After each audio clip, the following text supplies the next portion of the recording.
અમદાવાદ શહેર police commissioner ભદ્ર દરવાજા વિસ્તારની મુલાકાત કરી તો ટ્રાફિકની સમસ્યા દૂર થાય તે માટે જરૂરી સૂચન પણ કરવામાં આવ્યા છે।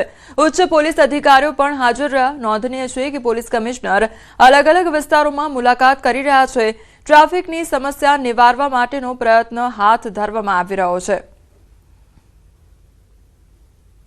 આપણે સૂચના આપીએ અમુક દિવસો માટે હટી જાય, ફરી અહીંયા ટ્રાફિકની પ્રોબ્લેમ ઊભી થઈ જાય તો આપણે કડક સૂચના આપી હતી। જાતે વિઝિટ કરીને દરેક જગ્યાએ આપણે જોયા હતા। તો આજે આપણે એમ કે સવારે જોઈએ કે અહીંયા શું પોઝિશન છે ટ્રાફિકની। તો જોવામાં આપણે ખાસે ખુશીથી કહી શકીએ કે ખરેખર અહીંયા ટ્રાફિકની બહુ છે। પહેલાં પથારાવાળા હતા, બધા એને બીજી જગ્યાએ ખસેડી દીધા છે। આપણે આ દુકાનવાળા સાથે પણ ચર્ચા કરી કે આજે સીપી આવે છે એના તો કારણથી તો કંઈ નહીં હટાયા હોય, બોલા નહીં અત્યારે 2-3 મહિનાથી અહીંયા ટ્રાફિક માટે ખૂબ જ સહેલું થઈ ગયું છે અને વ્યવસ્થા બહુ વ્યવસ્થિત છે।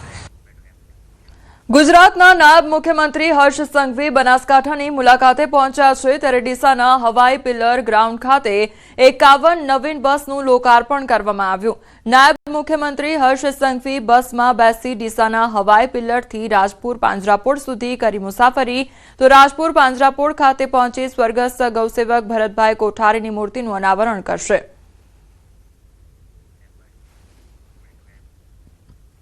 જામનગર શહેરને પીવાનું પાણી પૂરું પાડતી મહાનગરપાલિકા આજે ભારે નાણાકીય સંકટમાં ફસાઈ ગઈ છે। જામનગર મહાનગરપાલિકા નર્મદા સહિત ઊંડ 1, સસોઈ અને આજી 3 જેવા 4 થી 6 જળસ્ત્રોતોમાંથી પાણી મેળવી શહેરમાં અંદાજે 150 mld પાણીનું વિતરણ કરે છે, પરંતુ નર્મદા કેનાલના પાણી બદલ રાજ્ય સરકારને ચૂકવવાના ₹270 કરોડથી વધુ બાકી છે, જ્યારે કુલ વ્યાજ સાથે જળસ્ત્રોતોની બાકી રકમ 963 કરોડથી વધુ થઈ ચૂકી છે।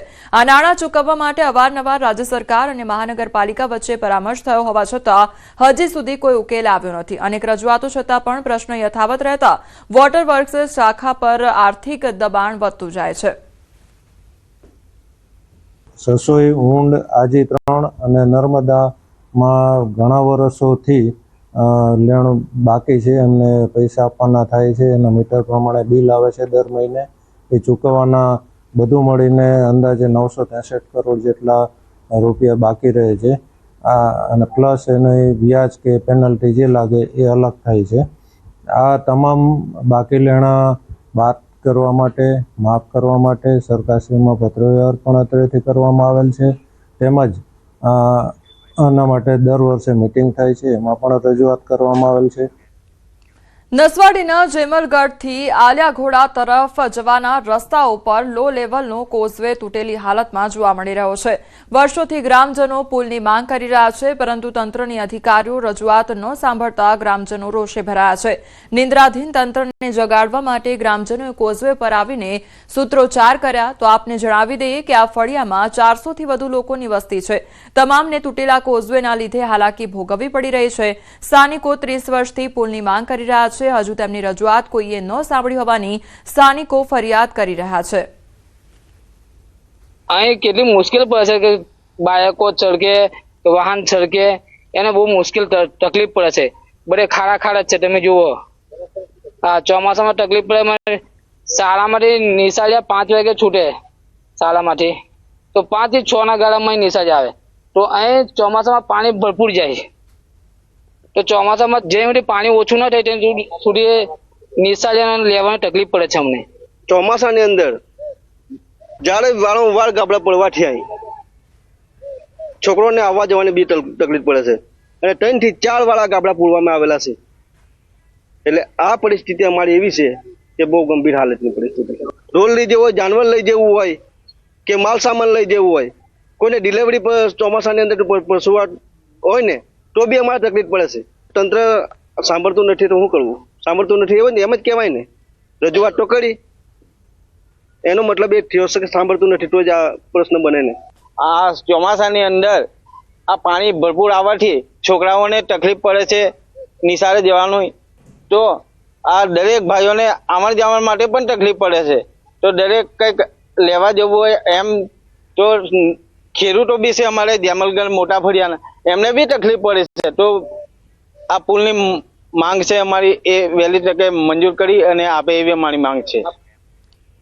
મોરબી ખાતે વૃદ્ધ હની ટ્રેપમાં ફસાયા હોવાની ઘટના સામે આવી છે। મહિલા સહિત 8 ઇસમોએ હની ટ્રેપમાં ફસાવ્યા હોવાની ઘટના સામે આવી છે। તેમની જ વાડીમાં કામ કરતી મહિલાએ ફસાવ્યા હતા તો મહિલા શ્રમિકે વૃદ્ધને ખોટી રીતે ફસાવ્યા હતા। વૃદ્ધને ધમકી આપી સોનું ઝડપી લીધું હતું તો 53.50 લાખનો મુદ્દામાલ પડાવ્યો હતો। વૃદ્ધે તમામ આરોપીઓ સામે ફરિયાદ પણ નોંધાવી છે।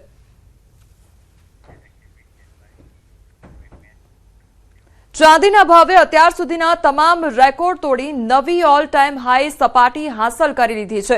ચાંદીના ભાવ 2,35,000 પર પહોંચી ચૂક્યા છે તો થોડા દિવસ અગાઉ ન્યૂઝ 18 ગુજરાતીએ મહિનામાં ચાંદી 2,30,000 પહોંચી શકેની સંભાવનાઓ વ્યક્ત કરી હતી। એટલું જ નહીં, તમને ઝટકો તો ત્યારે લાગશે કે ચાંદીના ભાવને લઈ એક્સપર્ટે ફરી આગાહી કરી છે કે વર્ષ 2026ના અંત સુધીમાં ચાંદીના ભાવ 6 લાખ સુધી પહોંચી શકે છે।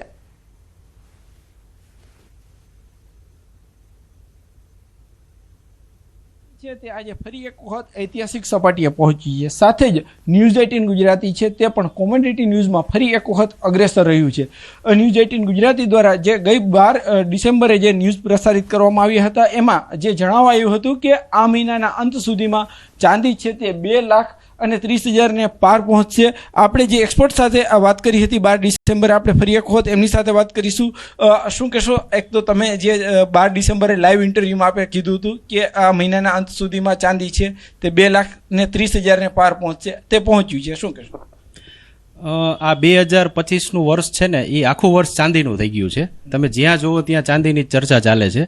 ખાસ તો ઇન્ડસ્ટ્રીયલ ડિમાન્ડ, જે સિલ્વરની ડિમાન્ડ છે ને એ ડિમાન્ડ બહુ વધી છે અને ઓલ ઓવર વર્લ્ડની બેન્કોને સિલ્વર ઉપર ભરોસો વધ્યો છે અને પ્લસ જે અમેરિકાના વ્યાજદરોની અસર છે, પ્લસ આ યુદ્ધનો માહોલ છે, એના હિસાબે ચાંદી અને હજી પણ આવતા ભવિષ્યમાં $200 ચાંદીનો ટાર્ગેટ ગણી શકાય કે જે અત્યારે કોઈ માની ન શકે એવો ટાર્ગેટ ચાંદીનો છે। રૂપિયામાં કેટલા કહી શકાય? રૂપિયામાં ગણો તો 6 લાખ સુધી ચાંદીનો ટાર્ગેટ ગણી શકાય। મહિનાના અંત સુધીમાં જે ભાવની આગાહી કરવામાં આવી હતી તે આજે જે છે એ સાચી સાબિત થઈ છે। સાથે જ ચાંદી છે તે આજે 8,000 રૂપિયા જેટલી ઐતિહાસિક જે છે એ ભાવ વધારો આવ્યો છે। ચાંદીનો ભાવ છે તે આજે 2 લાખ અને જે છે એ 32,000 પાર પહોંચ્યો છે। ત્યારે ફરી એક વખત જે છે ન્યૂઝ 18 ગુજરાતી છે તે જે છે કોમોડિટી ન્યૂઝમાં અગ્રેસર રહ્યું છે। હાર્દિક જોશી, ન્યૂઝ 18 ગુજરાતી, રાજકોટ।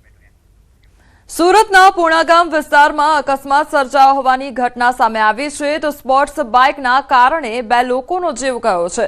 બાઇક ઝાડ સાથે અથડાતા અકસ્માત સર્જાયો। સ્પોર્ટ્સ બાઇક લઈને ઓવર સ્પીડના કારણે આ અકસ્માત સર્જાયો હતો। બીઆરટીએસ રૂટમાં બાઇક ચાલકનો અકસ્માત સર્જાયો। શિવનગર નજીક બીઆરટીએસ રૂટમાં અકસ્માતની ઘટના બની। સ્પોર્ટ્સ બાઇક પર 2 યુવકો હતા। સ્પોર્ટ્સ બાઇક ચાલક અને તેના મિત્રનું ઘટનાસ્થળે જ મોત નીપજ્યું છે। પૂર્ણા પોલીસ કાફલો ઘટનાસ્થળે પહોંચી વધુ તપાસ શરૂ કરી છે।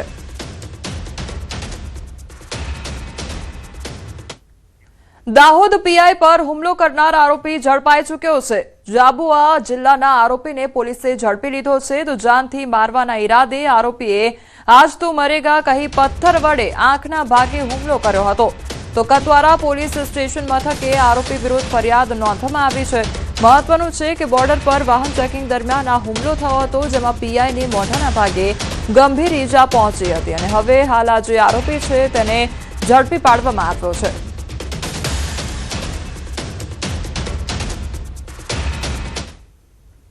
થર્ટી નજીક આવતા જ વલસાડ જિલ્લામાં પોલીસ એલર્ટ મોડ પર જોવા મળી રહી છે। જિલ્લામાં ઠેર ઠેર વાહન ચેકિંગ કરવામાં આવી રહ્યું છે।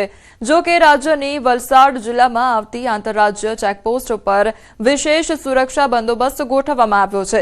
ત્યારે સંઘ પ્રદેશ દમણ, દાદરાનગર હવેલી અને મહારાષ્ટ્રની હદ પર આવેલી આંતરરાજ્ય ચેકપોસ્ટ પર વલસાડ જિલ્લા પોલીસ દ્વારા ચેકિંગ કરવામાં આવી રહ્યું છે।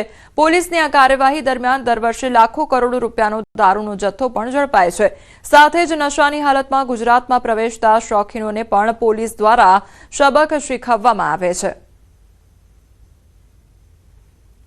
ફર્સ્ટ નજીક આવતા જ વલસાડ જિલ્લામાં પોલીસ એલર્ટ મોડ પર જોવા મળી રહી છે અને ખાસ કરીને વલસાડ જિલ્લાને સ્પર્શતી જે આંતરરાજ્ય ચેકપોસ્ટો છે ત્યાં આગળ વિશેષ બંદોબસ્ત ગોઠવવામાં આવ્યો છે અને સાથે જ કડક વાહન ચેકિંગ પણ કરવામાં આવી રહ્યું છે। અત્યારે આ જે દ્રશ્ય છે તે દ્રશ્યો સંઘ પ્રદેશ દમણ અને વલસાડ જિલ્લાની હદ પર આવેલા છે આવેલ ચેકપોસ્ટના છે। અહીંયાથી જે સંઘ પ્રદેશ દમણમાંથી જે વાહનો અહીંયા આગળ આવે છે ત્યાં આગળ આ વાહનોનું છે ચેકિંગ કરવામાં આવે છે. મહત્વપૂર્ણ છે કે 31ના સમય દરમિયાન છે રાજ્યમાં દારૂની રેલમછેલ રોકવા માટે પોલીસ દ્વારા વિશેષ એક્શન પ્લાન કરવામાં આવે છે. દારૂની છૂટ ધરાવતા સંકલેશ, દમણ, દાદરનગર હવેલી અને મહારાષ્ટ્રની હદ પર આવેલા તે વલસાડ જિલ્લો છે ત્યાં પોલીસે વિશેષ ચેકિંગ કરવામાં આવે છે. દાભેલ ચેકપોસ્ટની સાથે કચ્છીગામ ચેકપોસ્ટ, કલસરિયા ચેકપોસ્ટની સાથે જે વલસાડ જિલ્લાને સ્પર્શતા જે સંઘપ્રદેશ, દમણ, દાદરનગર હવેલી અને વલસાડ જિલ્લાની જે હદ પર આવેલી 21 જેટલી કાયમી ચેકપોસ્ટો પર આ રીતે જ પોલીસ દ્વારા બંદોબસ્ત સાથે વાહન ચેકિંગ કરવામાં આવે છે. આપને જણાવી દઈએ કે સંઘપ્રદેશ દમણની સાથે મહારાષ્ટ્રમાં પણ મોટા માત્રામાં દારૂ ગુજરાતમાં ઘુસાડવામાં આવે છે. આથી પોલીસ દ્વારા અહીંયા આગળ વિશેષ ચેકિંગ હાથ ધરવામાં આવે છે. અહીંયા આગળ જે રીતે જોવા મળી રહ્યું છે કે જે રિક્ષામાં આવતા વાહનોને પણ અહીંયા આગળ રોકી અને જે પેસેન્જરો છે તેમને ચેક કરવામાં આવે છે. દર વર્ષે કરોડો રૂપિયાનો દારૂ છે ગુજરાતમાં અહીંયા આગળ સંઘપ્રદેશ દમણ, દાદરનગર હવેલી અને મહારાષ્ટ્રથી આવે છે. આથી એને રોકવા માટે અને વિશેષ કરીને 31ના સમય દરમિયાન છે અહીંયા આગળ પોલીસ વધારે સુરક્ષા રાખે છે અને વધારે સઘન ચેકિંગ કરવામાં આવી રહ્યું છે. આમ વલસાડ જિલ્લાની જે આંતરરાજ્ય ચેકપોસ્ટો છે ત્યાં આગળ પોલીસ દ્વારા વિશેષ સઘન બંદોબસ્ત સાથે ચેકિંગ કરવામાં આવી રહ્યું છે. ભરતસિંહ વાઢેર, ન્યૂઝ 18 ગુજરાતી, વલસાડ. અમદાવાદમાં સ્વેટર મામલે શાળાઓની મનમાની સામે આવી છે તો સ્વેટર મામલે શાળા સંચાલકોની મનમાની યથાવત જોવા મળી રહી છે. વિરાટનગરની સેન્ટ માર્ક સ્કૂલ સામે શિક્ષણ વિભાગની કાર્યવાહી હાથ ધરવામાં આવી છે. જિલ્લા શિક્ષણ અધિકારીએ શાળાને નોટિસ પાઠવી છે. સ્વેટર મામલે વિદ્યાર્થીઓને પ્રેશર કરતા હોવાનો આરોપ લગાવવામાં આવ્યો છે. જિલ્લા શિક્ષણ અધિકારી રોહિત ચૌધરીનું નિવેદન, ચાલુ વર્ષે મામલે 9 ફરિયાદ સામે આવતા કાર્યવાહી કરવામાં આવી છે.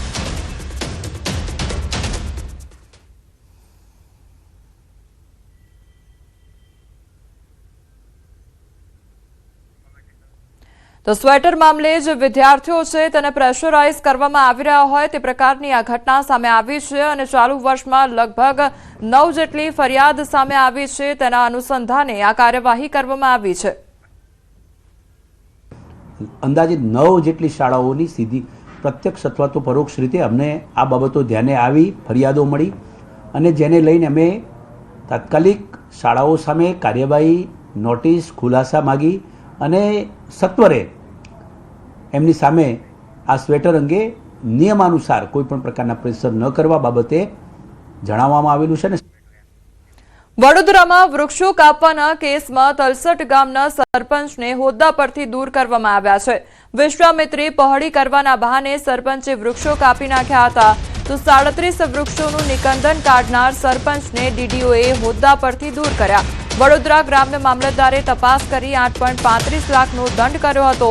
સરપંચ નવનીત બળવંત ઠાકોરે વૃક્ષો કાપી વેચી માર્યા હતા. ગુજરાત પંચાયત અધિનિયમ 1993ની કલમ 57(1) મુજબ કાર્યવાહી કરવામાં આવી હતી. સંવાદદાતા હાર્દિક અમારી સાથે જોડાઈ ગયા છે. હાર્દિક, સરપંચનો હોદ્દો છીનવાયો હોવાનો જે આ મામલો સામે આવ્યો છે, શું અપડેટ આખી ઘટનામાં? બિલકુલ થી કોમલ, જો તમને યાદ હોય તો થોડા સમય અગાઉ વડોદરા શહેરમાં પૂર આવ્યું હતું અને પૂર માટે વિશ્વામિત્રી નદીને દોષ આપવામાં આવ્યો હતો. ત્યારે કોર્પોરેશન અને રાજ્ય સરકારે નિર્ણય કર્યો કે વિશ્વામિત્રી નદીને ઊંડી અને પહોળી કરવામાં આવે. ત્યારે આ જે તક છે તેનો લાભ જે છે તે આ સરપંચે ઉઠાવ્યો હતો. નવનીત બળવંત ઠાકોર જે છે તેના દ્વારા વિશ્વામિત્રી નદીને પહોળી અને ઊંડી કરવાના બહાના હેઠળ જે વૃક્ષો છે તેનું નિકંદન કરી દેવામાં આવ્યું હતું અને ત્યારબાદ લગભગ 8.35 લાખના જે દંડ છે તેને ફટકારવામાં આવ્યો છે. આ વૃક્ષો જે છે તે સરપંચે વેચી માર્યા હોવાનો વિડીયો પણ જે છે તે વાયરલ થઈ રહ્યો છે અને જે સ્થાનિક લોકો છે તે લોકોએ જે તે સમયે સરપંચ જયારે વૃક્ષોનું નિકંદન કરતો હતો તે સમયે વિરોધ કર્યો હતો, પરંતુ એ સમયના વિડીયો પણ સામે આવે છે અને વિડીયોમાં પણ જોઈ શકાય છે કે સરપંચ જે છે તે ગ્રામજનો સામે દાદાગીરી કરી રહ્યો છે. ત્યારે સમગ્ર મામલાની જાણ જે છે તે ઉચ્ચ કક્ષાના અધિકારીઓ પાસે પહોંચી હતી. ત્યારે વડોદરા ગ્રામ્ય મામલતદારે 8.35 લાખ રૂપિયાનો દંડ ફટકાર્યો છે અને ગુજરાત પંચાયત અધિનિયમ હેઠળ જે સરપંચ છે તેના વિરુદ્ધ કાર્યવાહી કરવામાં આવી છે અને તેને સરપંચ પદેથી દૂર કરી દેવામાં આવ્યો છે. કોમલ, જે હાર્દિક, સમગ્ર માહિતી બદલ આપનો આભાર.